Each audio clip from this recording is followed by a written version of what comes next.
Continue with chapter Accounting Procedure, Rules of Debit and Credit. In this video, we are going to discuss question 2 of T-shaped account. And the question is, open a T-shaped account of creditor Mohan. आपको creditor Mohan का account open करने के लिए बोला गया है. And right the following transaction on the proper side. और जौन सी ट्रांजेक्शन जौन सी साइड आती है वो आपको लिखना है. और आपको जो 4 ट्रांजेक्शन्स है वो गिवन है. सबसे पहले आपको कहा गया है क्रेडिटर मोहन का. क्रेडिटर, अब हमारे लिए क्रेडिटर कौन होते हैं? जिनसे हमने उधार पे गुड्स को परचेज किया होता है. और जो क्रेडिटर्स होते हैं वो हमारी क्या होते हैं? एक लाइबिलिटी होते हैं, क्योंकि हमने उधार पे गुड्स ली हैं. ठीक है, तो कभी ना कभी तो उनको पैसे वापस देने ही पड़ेंगे ना, तो वो हमारे लिए क्या बन जाते हैं? क्रेडिटर. अब लाइबिलिटी का क्या रूल था? अगर लाइबिलिटी जो है वो कम हो रही है तो उसको हम क्या कर देते थे? डेबिट. और अगर कोई लाइबिलिटी इंक्रीज हो रही है तो उसको हम क्या कर देते थे? क्रेडिट. मतलब अगर लाइबिलिटी आपकी बढ़ेगी, प्लस होगी, तो उसको हम क्या कर देंगे? क्रेडिट. अगर लाइबिलिटी आपकी कम हो रही है, माइनस हो रही है, तो मतलब क्या कर देंगे? डेबिट. सो ये लाइबिलिटी मतलब क्रेडिटर का रूल है. जितनी भी लाइबिलिटीज होती हैं, अगर वो बढ़ेंगी तो क्रेडिट हो जाती हैं, अगर वो कम होंगी तो डेबिट हो जाती हैं. अब हमें मोहन का अकाउंट बनाने के लिए बोला गया है. सो मैंने हेडिंग लिख ली मोहन. मोहन कौन है हमारा? एक क्रेडिटर है, तो साथ में मैंने क्रेडिटर भी लिख दिया, क्रेडिटर अकाउंट. अब लाइबिलिटी है ना क्रेडिटर, तो उसका क्या रूल था? अगर डेबिट में क्या होता है? डिक्रीज आता है. सो डेबिट में यहां मैंने क्या लिख दिया?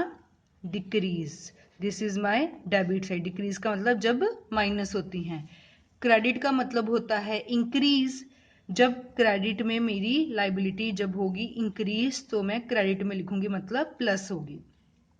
और जो ये अमाउंट है वो मेरे अमाउंट्स वाले कॉलम है, सो मैंने रुपीज लिख दिया.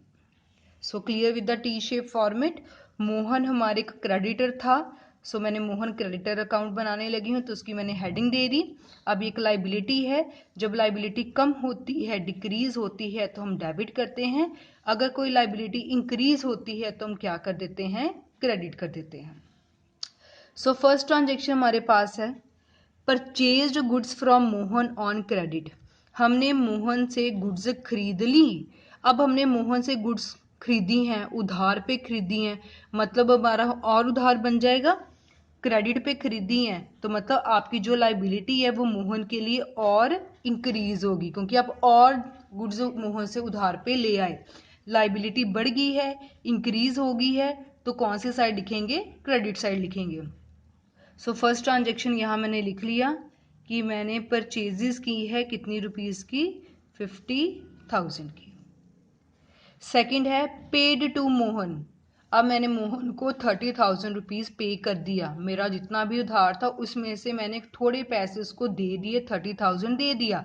जब मैंने उसको पेमेंट की तो मेरी लाइबिलिटी जो है वो कम होगी. कम होगी तो मतलब डिक्रीज करेगी.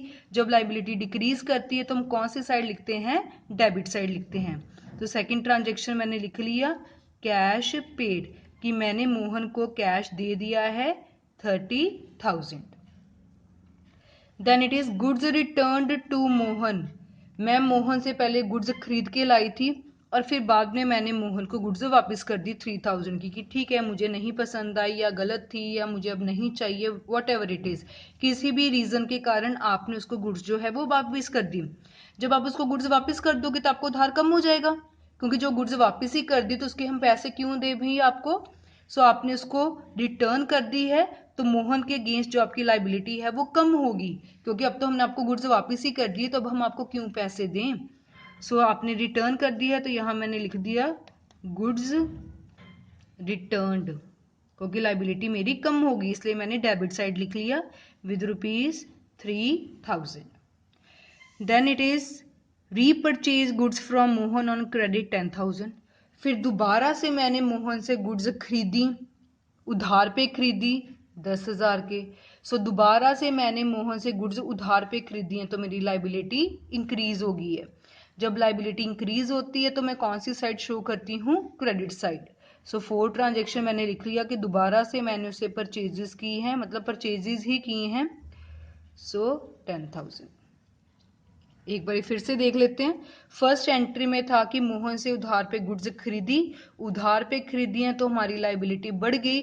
जब लाइबिलिटी इंक्रीज होती है तो हम कौन सी साइड शो करते हैं? Credit side. Paid to Mohan, second entry में मैंने मोहन को पैसे पे कर दिए। जब पे कर दिए तो मेरी लाइबिलिटी कम होगी, डिक्रीज होगी। डिक्रीज होगी तो कौन सी साइड शो कर दूंगी? Debit side. Goods return to Mohan, मैंने मोहन को गुड्स वापस कर दी। जब मैंने उसको गुड्स ही वापस कर दिए फिर मेरा उधार भी तो कम हो ही जाएगा, क्योंकि जो गुड्स खरीद के लाई थी वो रिटर्न कर दिए, तो फिर पैसे भी तो कम होंगे ना। कम कर दिए तो लाइबिलिटी डिक्रीज होगी, डिक्रीज होगी तो कौन सी side? Debit side. Repurchase goods from Mohan on credit 10,000, फिर दोबारा से मैं मोहन से गुड्स उधार पे खरीद लाई, दोबारा से खरीद लाई हूँ, दोबारा से मेरा उधार इंक्रीज हो गया, लाइबिलिटी इंक्रीज होगी है, इंक्रीज होगी तो क्रेडिट साइड। अब टी शेक अकाउंट में हमने सारी एंट्रीज को लिख लिया, अब इसका टोटल करना है हमने। सो 2-3 लाइनें छोड़ के ही हमेशा टोटल करें, क्योंकि आपको कुछ नहीं पता होता कि इसका बैलेंस कौन सी साइड आता है। इस साइड हमने टोटल किया, ये मेरे पास बन रहा है 60,000, इस साइड किया 33,000। अब जौन सी साइड कम होता है उस साइड मुझे क्या डालना पड़ता है? बैलेंस। इस साइड का टोटल बन रहा है 60,000, इस साइड क्या है? 33,000। सो 60,000 में से मैं 33,000 माइनस करके देख लूंगी कि मेरा और कितना बैलेंस बन रहा है? 27,000 का। मतलब यहाँ मैं 27,000 जब डालूंगी तो ये किसके इक्वलेंट आ जाएगा? 60,000। 30,000 plus 3,000 33,000 plus 27,000 60,000। Debit must be equals to credit. अब इस बैलेंस का क्या मतलब है कि मोहन से हमने पूरे साल कभी खरीदा, कभी बेचा, कभी कुछ वापस बेचा नहीं, मतलब रिटर्न किया उसको और कुछ पैसे उसको दे दिए। फिर जब साल का एंड आया तो मोहन को अभी भी हमने 27,000 रुपीज देने थे। उसका बैलेंस अभी भी हमारी बुक्स ऑफ अकाउंट्स में 27 रुपीज खड़ा है, मतलब इसको 27,000 अभी भी हमने देने हैं। So this is the closing balance of Mohan at the end of the accounting period. So we have discussed one more question of T-shape account in this video of chapter accounting procedure, rule of debit and credit.